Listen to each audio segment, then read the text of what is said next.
Hello everyone, welcome to Everyday Essential series of Shantha Lakshmi IAS Academy. So today let's discuss the topics of 13th of August 2025. First, we are going to discuss about the International Olympiad on Astronomy and Astrophysics.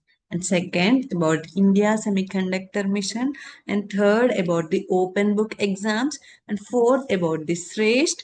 And finally, Malawi country mapping as part of the African continent mapping series.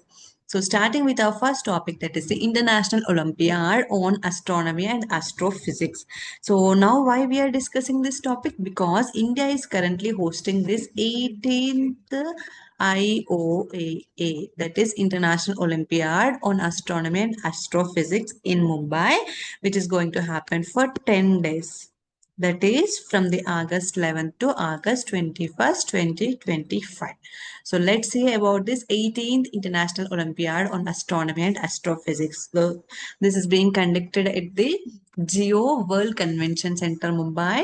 That is from the August 11th to August 21st. And this is being organized by the Homi Bhabha Center for Science and Education, which is a part of the Tata Institute of Fundamental Research. So this Homi Bhabha Center for Science Education is a part of the Tata Institute of Fundamental Research. And this Olympiad is supported by the PMO, that is the Prime Minister Office, as well as the Department of Atomic Energy, because it involves the astrophysics and the astronomy. So this is being supported by the Department of Atomic Energy. And this year, this 18th Olympiad will involve the participation of 300 students from across the 64 countries.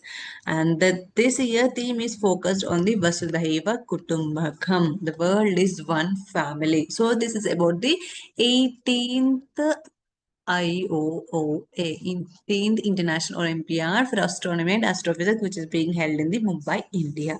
Now coming to this Olympiad.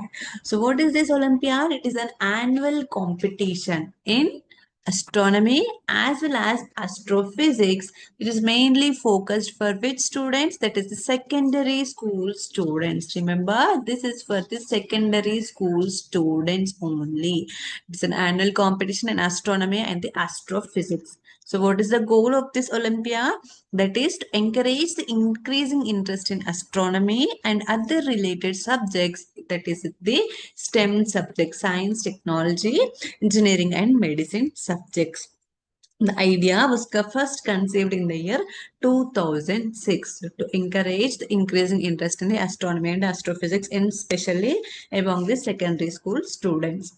And then after this idea was conceived, and in the year 2007, the first Olympiad was conducted in the Thailand country. And India is hosting this 18th IOA, right? And this is the second time India is hosting this event. The first time India hosted this 10th IOA, that is in the 2010. At the time, Bhubaneswar, Odisha hosted this event. And now Mumbai is hosting this event. This is the 18th. So 10th and 18th International Olympiad Award on this astronomy and astrophysics was being hosted by India only. And see, in the year 2020, there was this COVID time, right? So during that time, this International Olympiad was conducted as a global competition, global electronic competition, astronomy and astrophysics, that is through the online mode, and which was virtually hosted by the Estonia country. And this was happened after the 13th Olympiad. So this is not this Olympiad, but it was conducted in online, hosted by the Estonia due to the COVID-19 pandemic. So this is all about the International Olympiad on Astronomy and Astrophysics.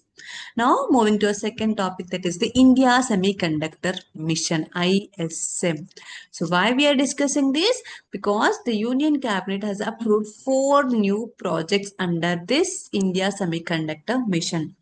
So in that, the 4 projects will be based in the Bhubaneswar, Odisha. 2 projects will come up in this Bhubaneswar, Odisha, and each one will come in Punjab and Andhra Pradesh. So with these 4 projects, now we will have the 10 semiconductor units under this India Semiconductor Mission, which launched with the project of with the budget of rupees 76,000 crore rupees.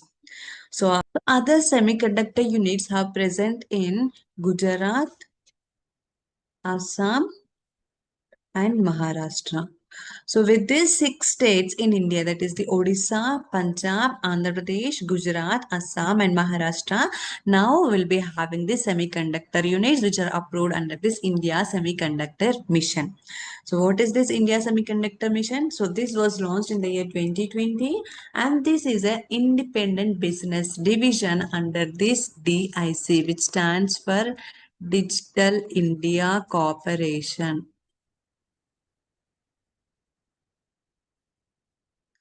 And it comes under the Ministry of Electronics and Information Technology. So what is the aim of this mission? That is to build a strong semiconductor and a display ecosystem, and also to position India as the global hub for the electronics manufacturing and design. And this India Semiconductor Mission will also act as a nodal agency for the Semicon India program. So the Semicon India program was launched in the year 2021 to attract or to give the financial incentives for this India Semiconductor Mission. So under this program only rupees 76,000 crore rupees has been approved under the Union Cabinet to propose to support this India Semiconductor Mission.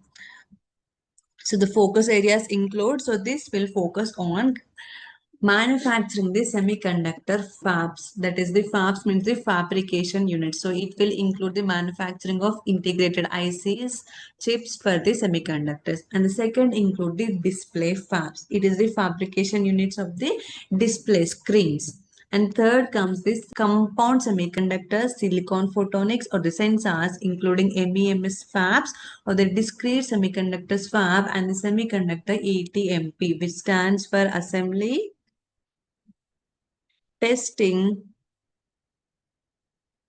marking, and packaging. And OSAT facilities also, which stands for the outsourcing semiconductor assembly and testing facilities. And fourth focus area is of the design linked incentive scheme. So in this, we will give the incentives for the design of the semiconductor chips and the displays. So these are the 4 focus areas under this Semicon India project or the India Semiconductor Mission, where the union government will provide the financial incentives. It is in this up to 50% capital expenditure will be provided by the Indian government only. Now moving to a third topic, that is the open book exams. So why we are discussing this open book exams? Because this has been in debate since the CBSE, that is the Central Board of Secondary Education, has introduced or decided to introduce this open book assessment, open book exams in class 9th. The two for the period from 26 to 27. We'll start this open book exams for the class 9 from the academic year 2026 to 2027. After a pilot study was conducted in the November 2023, and in that the teachers and all the other students also supported for this open book exams. So what does this open book exams mean? So this will allow the students to use approved resources like textbooks, class notes or other specified material during an assessment. So during exams, the students will be provided with the resources like any textbooks, class notes, or any other materials. So they will be provided with the materials in front of them, and they will be given the questions based on the practical focus. So with that, they have to search and they have to write that, or they have to come up with the solution of those questions by looking into the textbooks. So this will replace the rote learning, and this is aligned with the National Education Policies 2020 vision, that is the competency based living. So what is the significance or what are the advantages of this open book exams? See, if the students are given the resources in front of them to write an exam, so it will give a stress-free academics and also improve the overall learning outcomes. How they will analyze the question bit by bit and they themselves will come to know the answer. So that's how they will develop the critical thinking and the problem solving skills, which will also be helpful in dealing with their life in the future terms. So this is the open book exams. And what is the history of this open book exams? Say around the globe. In 1953, Hong Kong has developed this open book exams.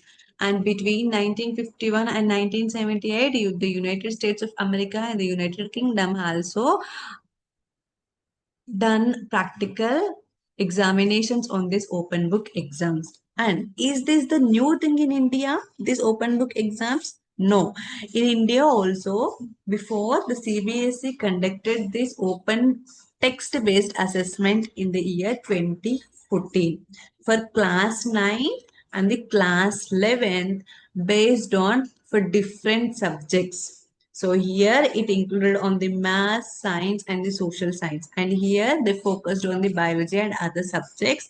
But because of the difficulty and the failure or the because of the not giving the fruitful actions, this was dropped in the year 2017 to 2018 academic year. And then in the 2019 also, the All India Council of Technical Education, AICTE, also approved this open-based examination in the engineering colleges also. And in 2020, during the COVID-19, many universities also approached this open book examinations. That is the Delhi University, Jawaharlal Nehru University, the Aligarh Muslim University, and the Jamia Millia Islamia also. But they discontinued these open book exams in the 2022 and came to the normal examinations. So this is the history of this open book examinations. Now moving to a fourth topic, that is this Shrestha. That is why we are discussing this, because the Union Health Secretary virtually launched this. Shrestha stands for State Health Regulatory Excellence Index. So this is an index. It is a first of its kind national initiative. What is the purpose? To benchmark and strengthen the state drug regulatory systems through a transparent and the data driven framework. So we'll see what is this index is all about. So it was proposed by the CD score, that is the Central Drug Standard Control Organization. Its aim for to drive the improvements in the performance of state drug regulatory authorities across India. So this Shrestha index was launched with the objective to improve the performance of the state drug regulatory authorities. So to conduct this index, it will divide the states and the union territories into two categories. It is the manufacturing states of one category and other primary distribution states or UTs of another category. And this manufacturing states will be indexed on 27 indices, will be measured or analyzed on 27 indices. And based on these 5 themes, which include the human resource, infrastructure, lab, environment, and other standards. And this primary distribution states or the UTs will be measured across these 23 indices. And in each month, 25th of every month, the states has to submit the data of its state drug regulatory authorities to the CDSCO, Central Drug Standard Control Organization. And after analyzing and receiving the data from the states, this CDSCO will share the scores of each state drug regulatory authorities on the first of the following month. So this is the index of this, Shrestha index of this Central Drug Standard Control Organization, which will measure the improvement or performance of the state drug regulatory authorities across India. And moving to a final topic, that is the Malawi. So still now we have seen the countries of Africa. Those are the South Africa, Lesotho, Swaziland, Namibia, Botswana, Zimbabwe, Mozambique, Angola, Zambia, and now let's see this Malawi. So this Malawi is a landlocked country in Africa, Southeastern Africa. It is bordered by Zambia here, Tanzania, and Mozambique here. Its capital is Lilongwe. So this Malawi means flames in their native language of Chitwe or the Chompenge language. So its official language is English only. And coming to the rivers of this Malawi, its rivers include Rukuru, Dwanga, and Bua. And coming to the lakes, Lake Malawi, Lake Chilwa, and Lake Malombe. It is one of the least developed countries in the world. So that's all for today. Thank you.